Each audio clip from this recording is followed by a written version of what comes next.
예전에 어느 TV 프로그램에서 들은 말인데 사실 이게 누가 한 말인지도 잘 모르겠고 또 어디 책이 있는지도 어느 프로그램인지도 잘 모르겠는데 내용은 확실히 기억이 납니다. 무슨 내용이냐면 사람이 말을 할 때 꼭 생각해야 될 것이라고 해서 세 가지가 있었는데 우리가 어느 순간에 어떤 말을 해야 될 때 이거를 좀 생각해보고 이야기를 하면 실수하지 않겠다라고 이야기하면서 첫 번째가 뭐냐면 이 말이 옳은가라는 거였습니다. 어떤 말이 옳은 말이냐 틀린 말이냐 라는 걸 먼저 해야 된다는 거죠. 우리가 말을 할 때 틀린 말을 하면 안 되잖아요. 그래서 이 말이 맞는지를 확인을 해야 된다고 합니다. 그리고 이제 만약에 내가 해야 될 말이 맞는 말이라면 두 번째는 그 말이 꼭 이 상황에 필요한가를 생각해 봐야 된다고 합니다. 내 말이 맞는 말인데 항상 우리는 맞는 말만 하잖아요. 내가 틀린 말 한 거 봤어 라는 얘기를 저는 엄청 많이 듣는데, 그런데 맞는 말이더라도 그 상황에서 꼭 해야 되는 말이냐, 안 해도 되는 말이면 굳이 안 하는 게 낫겠다라고 하더라고요. 마지막은 뭐냐면 맞는 말이고 그 상황에 필요한 말이더라도 그 말이 상대방에게 친절한 말인가를 고민해 봐야 된다고 하더라고요. 맞는 말이고 그 상황에 올바른 말이더라도 말이 전달되는 것이 그다지 친절하지 못한 상황이라면 굳이 안 해도 되겠다, 굳이 할 필요가 없다, 굳이 할 필요가 없는 소리들도 있죠. 아무튼 제가 그 말을 듣고 태도도 참 중요하구나, 말을 전하는 태도도 굉장히 중요하구나 라는 생각을 한 적이 있습니다. 오늘 우리가 알아보려는 것은 벌써 8번째 시간인데 성령님의 열매 8번째 시간은 온유입니다. 그리고 온유는 태도에 관련된 말입니다. 온유에 대한 사전적인 정의가 이렇습니다. 성격이나 태도가 온화하고 부드러운 것. 이 온유함이란 무엇을 하는 것과 관련이 있지만 무엇을 하는 건 아니에요. 그러니까 우리가 어려운 사람을 돕든지 먹을 것을 먹여주든지 혹은 선교를 나가든지 복음을 전하든지 하는 어떤 행동을 하는 것이 온유가 아니라 그것을 어떻게 하냐에 온유함이 관련되어 있습니다. 온유함은 태도입니다. 그리고 갈라디아에서는 이 온유를 성령님께서 우리와 함께 하실 때 나타나는 열매라고 이야기하고 있습니다. 오늘 본문인 베드로 전서는요, 베드로가 소아시아 지방에 있는 교회들에게 쓴 편지입니다. 여러분, 소아시아 지방이 어딜까요? 지금 소아시아 지방은 아니고 그 당시 소아시아 지방은, 여러분 혹시 유럽 지도를 머릿속에 그릴 수 있는지 모르겠는데 그리스가 있고 이 맞은편에 튀르키예죠. 이제 튀르키예가 있지 않습니까?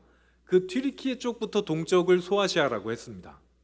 만약에 지도를 그릴 수 없는 분은 나중에 인터넷을 찾아보시기 바랍니다. 그리스 건너편부터를 소아시아 지역이라고 했습니다. 원래 거기는 어떤 문화가 그 당시에 가장 강성했냐면 헬라의 문화가 강성했습니다. 쉽게 말하면 그리스 문화였죠. 그리스에서 출발한 알렉산더 대왕이 먼저 거기를 점령하고 그 이후에 동쪽으로 행진했기 때문에 그 지방에는 예수님 당시에는 이 헬라 문화가 굉장히 강했던 곳입니다. 그렇기 때문에 유대인들의 문화와는 굉장히 차이가 있는 곳이었고요. 그 도시에 교회가 생겨나더라도 유대인들의 문화와는 굉장히 달랐습니다. 그러다 보니까 우리 기독교가 그래도 예수님, 유대교를 뿌리로 나왔기 때문에 그 당시의 사람들과 문화 자체가 너무 달랐어요. 그러다 보니 박해를 많이 받았습니다. 꽤 많이 받았는데 여기에 대해서는 나중에 또 한번 설명할 기회가 있을 것 같고요. 그래서 그 당시 사람들이 교인이란 이유로 박해도 많이 받고 어려운 상황 가운데 있었는데 그 상황을 격려하려고, 너희가 그래도 하나님을 잘 믿고 신앙을 잘 가지고 살아야 된다라고 격려하려고 쓴 편지가 베드로 전후서거든요. 그럼 베드로에 대해서는 잘 아시지 않습니까? 베드로는 예수님의 12제자 중에 수제자라고 꼽는 사람입니다. 그 사람이 소아시아 지역에 있는 사람들에게 격려하기 위해서 쓴 편지인데요. 특별히 그 당시에 무엇으로 어려웠냐면 가치관이 너무 다른 거예요.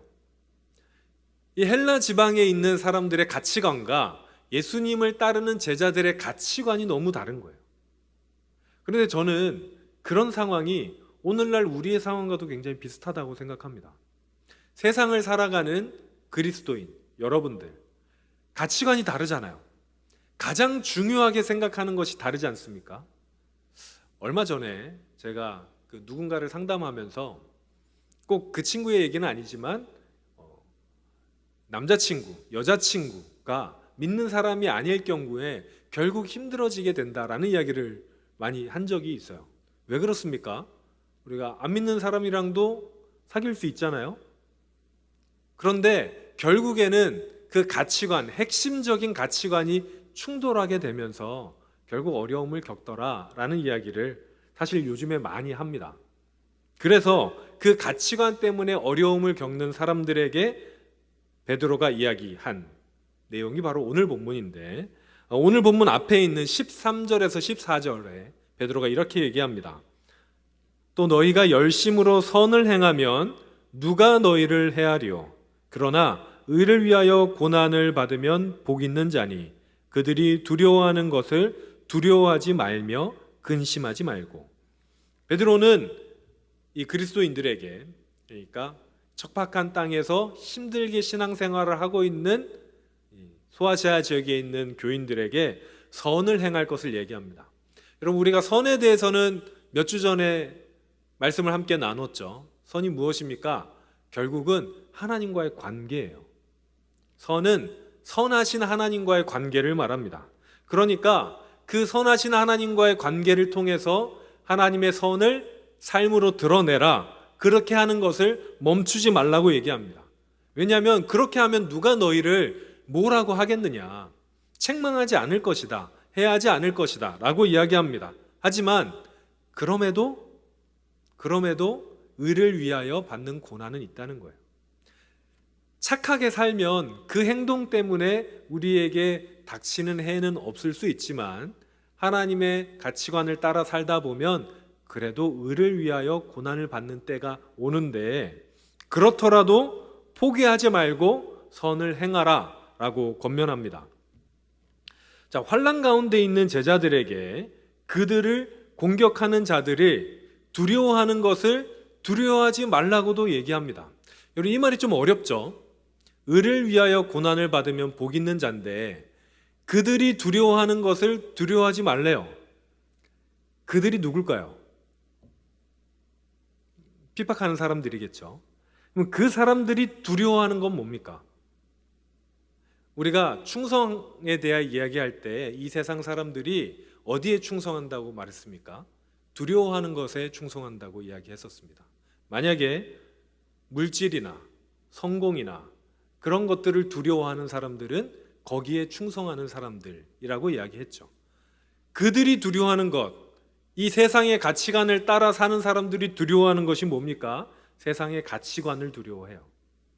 물질을 두려워하고 권력을 두려워하고 이 세상의 성공을 두려워합니다. 성공하지 못할까 봐 두려워하고 물질을 가지지 못할까 봐 두려워하고 권력을 가지지 못할까 봐 두려워합니다. 하지만 베드로는 그것으로 너희는 두려워하지 말라고 이야기합니다. 조금 더 자세히 들어가면 그 당시 사회에서 그리스도인들은요, 그 자체로 환영받지 못하는 사람들이었습니다. 왜 환영받지 못했을까요? 뭐 가치관이 달라서일 수도 있지만 오해가 있었어요. 몇 번 이야기를 했는데 그 당시 다 로마였거든요. 거기는 로마 사회에서 기독교인들은 근친상간을 한다는 오해를 받았고 형제자매라고 불렀기 때문에, 그리고 식인을 한다는 오해를 받았습니다.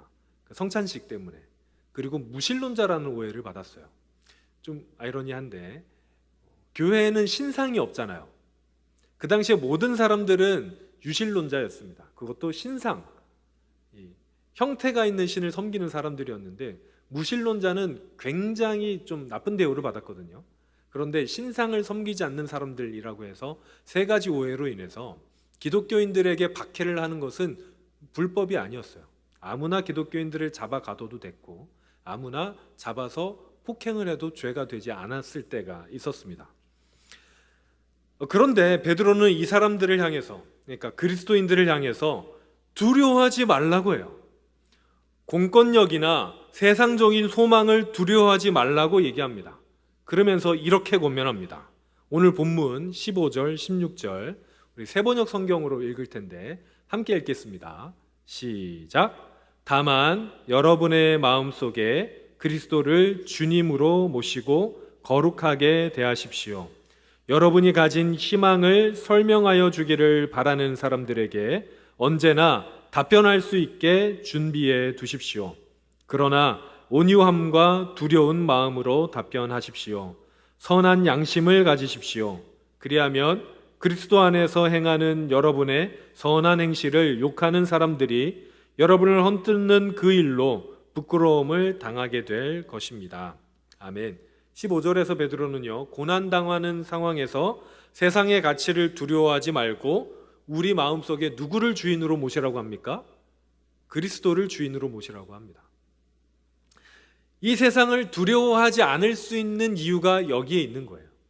우리가 어떤 것을 주인으로 모신다면, 그 두려워하는 것을 주인으로 모신다면 우리는 세상을 두려워할 수밖에 없습니다. 그런데 우리가 그것이 아니라 주님을, 그리스도를 주인으로 모신다면 두려워하지 않는 것이죠. 그러면서 우리가 할 말을 준비해 두라고 이야기합니다. 무슨 말입니까? 누가 묻는 거예요. 너네 왜 그렇게 사냐고. 친구들이 묻지 않아요. 왜 꼭 주일날 가야 되냐. 혹시 여기에 그 남자친구나 여자친구 중에 믿지 않는 친구를 사귀었던 경험이 있는 분들이면 아마 이거를 공감하실 텐데, 꼭 주일에 나를 안 만나고 교회를 가야겠냐 라고 이야기하는 친구가 있었을 겁니다. 아마 심하게 몇 번 싸우셨을 거예요. 혹시 그것 때문에 헤어지신 분이 있을지도 모르겠습니다. 마찬가지예요. 왜 너희는 꼭 그렇게 살아야 되냐고 묻습니다. 왜 너희는 아까운 돈을 그렇게 헌금으로 허비하냐라고 물을 수 있습니다. 왜 너희는 아무런 소득도 없는데 몽골 같은 데나 마이크로네시아 같은 데를 가서 그렇게 생고생을 하고 오느냐. 가서 그렇게 뭐 관광을 많이 하는 것도 아니고 그렇게 힘들면서 왜 거기까지 가서 그런 일을 하느냐라고 물을 수도 있습니다. 어쩌면 어느 나라에서는 왜 법이 정하는, 법이 안 된다고 하는 것을 너희는 그렇게 하려고 하냐라고 물을 수도 있습니다. 이슬람 세계권에 사는 사람들은 왜 나라에서 하지 말라 그러는 거를 너는 불법을 하면서까지 그렇게 하려고 하냐라고 물을 수 있습니다. 세상의 사람들이 두려워하는 것을 왜 너는 두려워하지 않냐고 물을 수 있습니다. 여러분, 그 말에 대한 답변이 무엇입니까? 복음밖에 없습니다. 우리를 구원해 주신 예수님, 우리가 경험하고 있는 복음 말고는 그 대답이 될 수 있는 것이 없습니다. 그래서 우리는 복음이다, 예수님의 은혜 때문이다, 사랑 때문이다 라고 대답을 할 수밖에 없는 거죠. 그런데 베드로가 하는 말은 그 말을 할 때 태도를 어떻게 하라고 합니까? 온유하게 하라고 합니다. 두려운 마음으로 하라고 합니다. 여러분, 혹시 마샬 맥클루언이라는 사람 들어본 적 있으십니까? 아마 인문학을 한 친구들은 들어본 적이 있을 수 있는데, 이분은 영문학을 하신 분이지만 미디어에 관한 연구로 굉장히 유명한 분입니다. 이분이 한 굉장히 유명한 말이 있는데 무슨 말이냐면 미디어가 메시지다라는 말이 있어요. 우리가 수업 시간이 아니기 때문에 외울 필요는 없는데 이게 무슨 뜻이냐면, 여러분 원래 미디어는 뭡니까? 미디어는 TV도 될 수 있고 전화도 될 수 있고 뭐 편지도 될 수 있고 이런 게 메시지를 전달하는 수단이 미디어잖아요. 근데 미디어 자체가 메시지라는 뜻이 뭐냐면, 우리가 같은 내용을 보내도 제가 희중이한테 같은 내용을 카톡으로 보내는 거랑 문자로 보내는 거랑 다르잖아요. 똑같은 내용도 제가 만약에 그걸 전화로 하는 거랑 손편지를 써서 예쁜 편지 봉투에, 희중이한테 예쁜 편지 봉투에 편지를 쓸 일은 없을 것 같지만 주는 거는 또 다른 이야기잖아요. 미디어 자체가 그 사람한테 어떤 메시지가 될 수 있다는 이야기를 하는 겁니다. 어렵죠? 안 어렵지 않습니까? 근데 생각보다 미디어 자체가 메시지가 될 수 있는 거예요. 뭐냐면 우리가 전달하는 태도가 메시지가 될 수 있습니다. 만약에 여러분이 복음을 전할 때 그 사람이랑 굉장히 다투면서 복음을 전하는 것과 온유하게 복음을 전하는 것, 여러분 어떤 면이 그 사람에게 하나님의 사랑을 보여줄 수 있겠습니까? 아니, 여러분 스스로가 미디어가 되실 텐데 복음을 전달하는 미디어가 여러분이잖아요. 근데 여러분 스스로의 삶이 온유하다면 여러분은 아마도 굳이 복음을 말로 꺼내지 않더라도 여러분의 삶 자체가 복음의 전달이 될 수 있을 겁니다. 저는 그런 사람들을 많이 봤습니다. 삶으로 복음을 전하는 사람들. 어떤 권사님들, 어떤 집사님들, 또 제가 아는 몇몇 청년들은 그 삶 자체로 복음이 되더라고요. 사람들은 그 사람들이 교회를 다니는지 다 알아요. 알지만 그분들은 굳이 교회로 오라고 전도하지 않아도 사람들이 어떨 때 내가 힘든 일이 있는데 너를 따라서 교회에 가도 되겠냐? 내가 어려운 일이 있는데 기도해 줄 수 있느냐? 라고 이야기를 합니다. 삶으로 복음을 전하는 것입니다. 마찬가지로 우리가 전달하려는 어떤 복음이나 사랑이나 용서나 이런 메시지도 중요하지만 우리의 삶이 중요하다는 겁니다. 베드로는 하나님으로부터 오는 온유함을 그래서 우리가 가져야 된다라고 이야기했습니다. 오늘 본문에 나오는 온유라는 단어는요, 우리의 태도를 변화시키는 성품이라고 할 수 있습니다. 온유가 있고 없고의 차이가 뭐냐면 우리가 어떤 행동을 하는 태도가 이렇고 저렇고의 차이를 준다는 거죠. 성경에서 말하는 온유함이란 우리가 말하는 온유같이 이 부드러운 태도를 말하기는 하는데 그것이 가능하기 위해서 꼭 필요한 게 하나 있어요. 성경에서 말하는 온유함이 가능하려면 꼭 필요한 게 있는데 그게 뭐냐면 하나님을 신뢰하는 믿음입니다. 하나님을 신뢰하는 믿음. 이 믿음이란 의미가 두 개가 동시에 들어가는데 제가 이 말을 다른 말로 쓸까 하다가 이것만큼 명확한 말이 없어서 하나님을 신뢰하는 우리의 믿음이 있어야 우리가 온유해져요. 하나님을 신뢰한다는 것이 뭡니까? 하나님께서 우리를 사랑하신다는 것을 믿는 것입니다. 제가 굉장히 좋아하는 작가 중에 맥스 루케이도라는 분이 계십니다. 그분이 쓴 책 중에 주의 은혜란 책에 이런 구절이 나오는데요. 하나님은 당신을 아주 많이 좋아하신다. 하나님께 냉장고가 있다면 그 문에 당신의 사진이 붙어 있으리라. 그분이 지갑을 들고 다니신다면 그 안에 당신의 사진이 들어 있으리라. 그분은 당신에게 봄마다 꽃을 보내고 아침마다 떠오르는 해를 보내신다. 당신이 말하고 싶을 때마다 그분이 들어주신다. 우주 어디에서나 사실 수 있는 분이 당신의 마음을 거처로 선택하셨다. 여러분, 우리의 믿음은 하나님께서 우리를 이렇게 사랑하신다는 것을 믿는 겁니다. 하나님이 우리를 사랑하신다는 것을 완전히 받아들이는 그것이 믿음이에요. 아, 하나님이 나 사랑하신대. 누가 그렇더래. 그래, 알지가 아니라 진짜 하나님이 나를 사랑한다는 것을 완전히 믿음으로 받아들이는 것. 그게 믿음입니다. 온 우주를 창조하신 하나님이 나를 위해서 이제 이 더운 여름을 보내시고 가을을 주셨다는 걸 믿는 거예요. 그냥 우연이겠지. 그냥 이 날씨가 지나가는 게 아니라 하나님이 나를 너무 사랑하셔서 내 삶에 이러한 것들을 행해 주셨다는 것을 믿는 겁니다. 믿는 거예요. 머리로 아는 것을 넘어서 체험하고 경험하는 겁니다. 그게 믿음입니다. 그리고 이렇게 하나님께서 우리를 사랑하시고 함께 하신다는 것을 믿는다는 이 믿음은 우리한테 여유를 가져다 주세요. 우리를 여유롭게 합니다. 그래서 이렇게 믿음이 우리를 여유롭게 하고요. 여유가 온유함을 가지고 옵니다. 하나님을 신뢰하는 마음은 이제 우리를 더 이상 조급하게 하지 않습니다.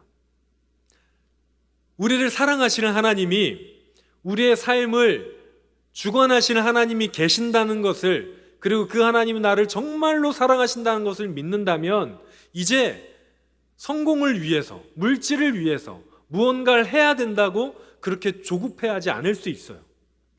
두려워하지 않을 수 있습니다. 이 세상에서 내가 그냥 있으면 뭔가 안 되는 것 같고 뭐라도 해야 되는 것 같고 하는 그 조급한 마음에서 우리를 벗어나게 해주고 여유를 가져다 줍니다. 그리고 그 여유가 우리를 온유하게 하는 거죠. 우리가 살다 보면 우리가 조급해질 때, 신경이 굉장히 날카로울 때, 뭐 어딘가에 쫓기는 것처럼 뭔가 다급할 때 우리의 행동이 온유하게 나올 수가 없습니다. 그렇지 않습니까? 제가 웬만하면 굉장히 부드럽게 이야기를 하지만 저도 굉장히 급하면 막 엄청 다급한 일이 벌어지면 갑자기 다급하게, 강하게 이야기가 나오더라고요.